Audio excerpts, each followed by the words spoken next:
Everyone who crossed the desolate eastern wastelands knew of the old man who guarded the silver well. But no one knew the reason he refused to let a single thirsty soul drink from it. They said the water in his courtyard was so pure it mirrored the heavens, yet he kept it locked behind a heavy gate of iron and wood. Travelers would beg for a single drop to wet their parched lips, but he would only turn them away, his face hardened like carved stone. He was not a cruel man by nature. In fact, he spent his days in deep, reverent prayer. But he carried a vow so heavy it had stripped him of his mercy. He was waiting for someone, but what happened next would challenge everything he believed about his faith. His name was Jethro. Decades ago, Jethro had been a wandering nomad, lost in a terrible dust storm that had claimed the lives of his companions. At the very edge of death, he stumbled upon a hidden spring bursting from the rocks. In that moment of miraculous survival, Jethro fell to his knees and made a solemn covenant. He swore to build a sanctuary around this sacred water. He swore that he would protect it from the unworthy, the corrupt, and the greedy. He believed with all his heart that God had preserved this well for a divine purpose, and he was merely its humble guardian. Over the years, a small settlement grew in the valley below, surviving on muddy, shallow streams. Jethro lived above them, isolated in his stone courtyard.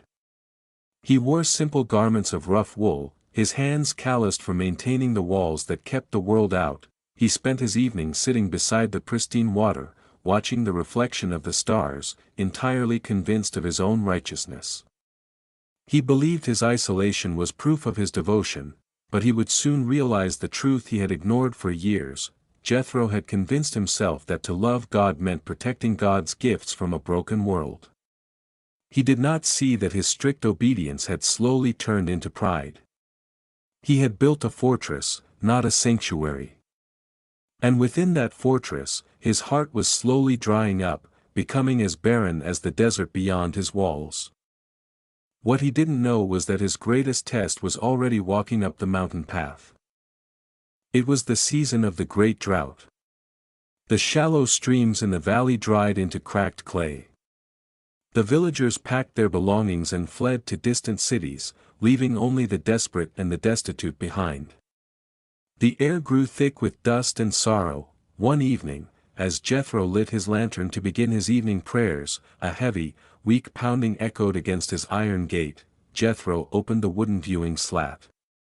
Standing there was a traveler, covered in the gray ash of the road. His clothes were torn, his lips cracked and bleeding. In his arms, he carried a young boy, whose eyes were closed, breathing in shallow, ragged gasps. "Please," the traveler whispered, his voice like dry leaves. "The valley is empty. My son, he will not survive the night without water." Jethro looked at the child, a flicker of pity warring with decades of rigid discipline. "I cannot," Jethro said, his voice trembling but firm. "This water is consecrated. It is not for common use. It is preserved for the Lord's purpose." The father fell to his knees, pressing his forehead against the iron gate. "Is a dying child not the Lord's purpose? Will you let him perish to keep your stones clean?" Jethro closed his eyes. The moral dilemma tore at his soul. To give the water was to break the vow that had defined his entire existence. To refuse was to condemn an innocent to death, but what happened next surprised everyone. Jethro stepped back and slid the viewing slat shut. He retreated into his courtyard, leaving the father weeping on the other side of the gate. He told himself he was being faithful. He told himself that God's ways were higher than human suffering, but a strange, terrifying silence fell over the sanctuary.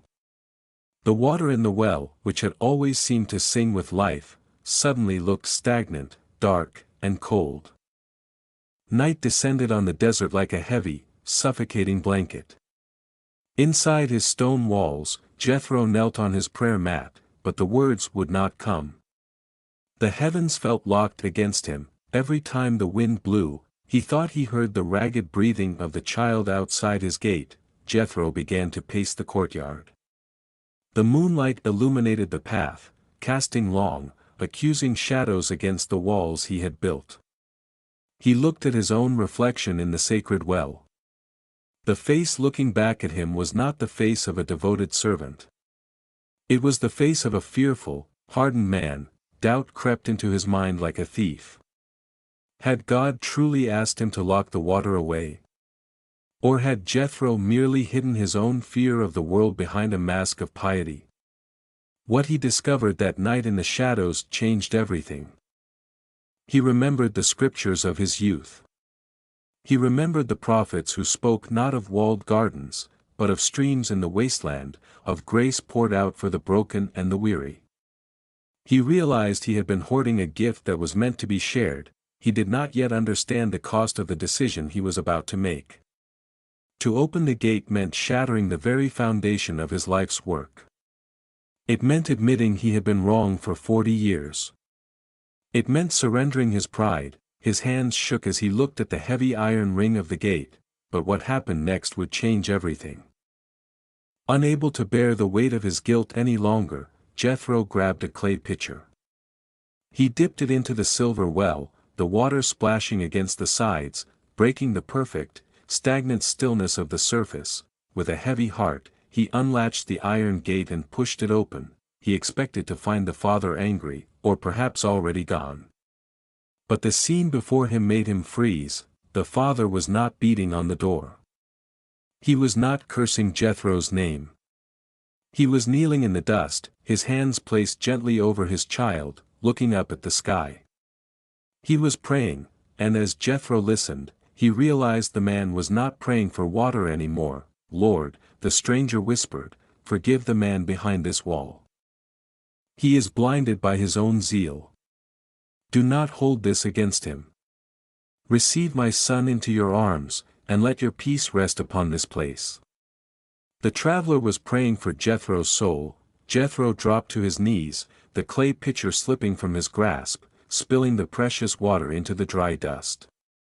The sudden sound made the traveler turn. Jethro would soon realize the truth he had ignored for years. Jethro scrambled to the spilled pitcher, weeping openly.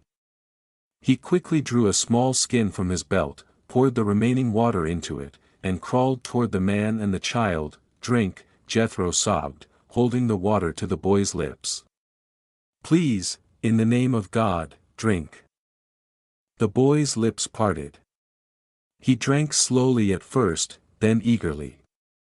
Color began to rush back into his pale cheeks. His chest rose and fell with a steady, peaceful rhythm. The father wept, pulling the child to his chest, whispering prayers of profound gratitude. Jethro sat in the dust, his robe stained with dirt, his grand sanctuary left wide open. But the real shock was what the stranger revealed next. The father looked at Jethro, his eyes filled with a deep, knowing sorrow. "You have guarded this well for a lifetime, Jethro," the stranger said, calling him by his name, though they had never met. "You believed you were waiting for a king, or a prophet, to come and claim this holy water." Jethro stared at him, bewildered. "Who are you? How do you know my name?" The stranger placed a gentle hand on Jethro's shoulder. "I am just a father. But I was sent here to show you a mirror. You thought you were protecting God's grace by locking it away. But grace is not a treasure to be buried. It is a river meant to flow." The twist hit Jethro like a physical blow. The divine purpose of the well was not to be kept pure by isolation. The divine purpose was the very act of giving it away to the desperate. By keeping the water perfectly clean, Jethro had made it entirely useless. But what happened next surprised everyone. The stranger smiled softly. "God did not need you to protect the water, Jethro. He needed the water to soften your heart." When morning came, the traveler and his healed son departed, leaving Jethro alone on the mountain. But Jethro was not the same man. He did not close the iron gate. Instead, he took his heavy hammer and shattered the hinges entirely. He dragged the heavy wooden doors away and burned them for firewood to warm the travelers who would soon arrive.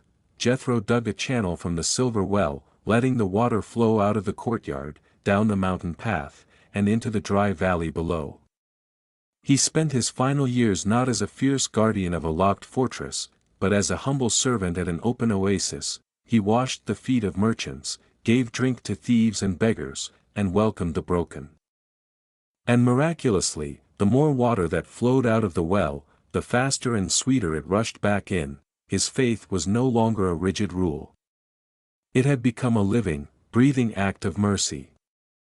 He had finally found his divine purpose, not in keeping himself pure from the world, but in washing the world's wounds.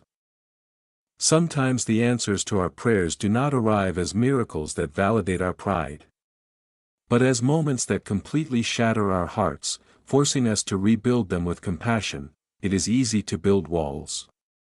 It is easy to lock away our faith, our love, and our resources, believing we are preserving them for a worthy cause. But true faith is not a stagnant pool hidden behind iron gates. True faith is a river. God does not give us blessings to hoard in the dark. He gives us blessings so that we might become the very miracle someone else is praying for. A closed hand cannot give, but neither can it receive. If this story spoke to you, remember that faith often grows in the quiet moments when we feel most alone, and when we realize that mercy is always greater than judgment. Thank you for listening.